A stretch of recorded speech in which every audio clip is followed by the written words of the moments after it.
Hot off the press, the new ethanol production numbers just came out. And let's take a look at them and see if they changed very much. Well, to be honest with you, not really. Last week, the production averaged 1.059 million barrels per day. That was an increase, but it was only an increase of 8,000 barrels a day. Still pretty good production, over a million. 4-week average, now 1.072 million barrels per day. Ethanol stocks, well, they stayed the same at 20.7 million barrels, and no imports last week. So all in all, just a steady report on the ethanol production. Now, let's take a look at our current futures trade on the grains. On the corn market, with our quotes provided by Bar Chart, you have March now 3 1/4 higher at 608, pretty close to the high of the day.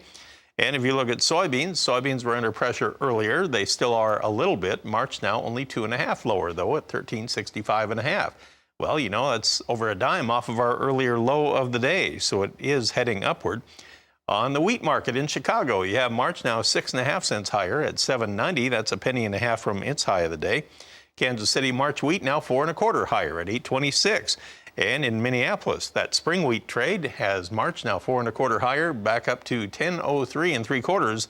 And it's exactly a dime off of its earlier low from the early morning hours. So a bit of a comeback here on the Minneapolis wheat. And the cotton, likewise, is coming back. After selling off hard yesterday, the March is now up 208 points at 112.13.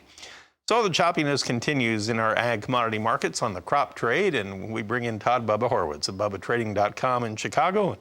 Todd, the choppiness continues here, and you and I have talked about this a couple of times this week. You get into a market like this at the end of the year, and anything goes, I guess. It does, Marlon. You know, listen, you're on thin volume, which can create bigger moves and more accentuate what's going on. But the truth is that corn and beans for sure are in uptrends, and I would expect them to continue to move their way higher. There's really no reason or anything to get in the way, and you add in some weather, you know, in Argentina and across the globe, and suddenly you see a good reason for these prices to continue higher, and not to mention inflation, that dirty word that we don't talk about. But you know, all these things are creating higher prices, and I think wheat is maybe, you know, trying to turn around here as well. But you know, wheat has been very much troubled, I think, by what's going on in Ukraine and Russia. So, but overall, corn and beans look great, and wheat has the opportunity and could be also very solid. So I think we look good in the grain markets going forward into the first of the year. I understand Egypt is tendering for some wheat today, and after a couple of hard down days, I guess that was some good news to the market.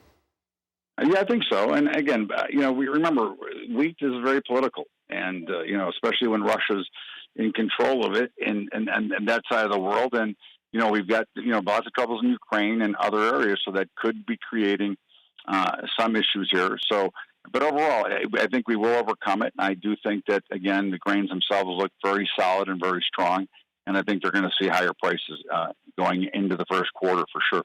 And another favorable factor on the wheat is the fact that the March U.S. dollar index futures are down 373 points today at 95.830. So just wanted to point that out, too.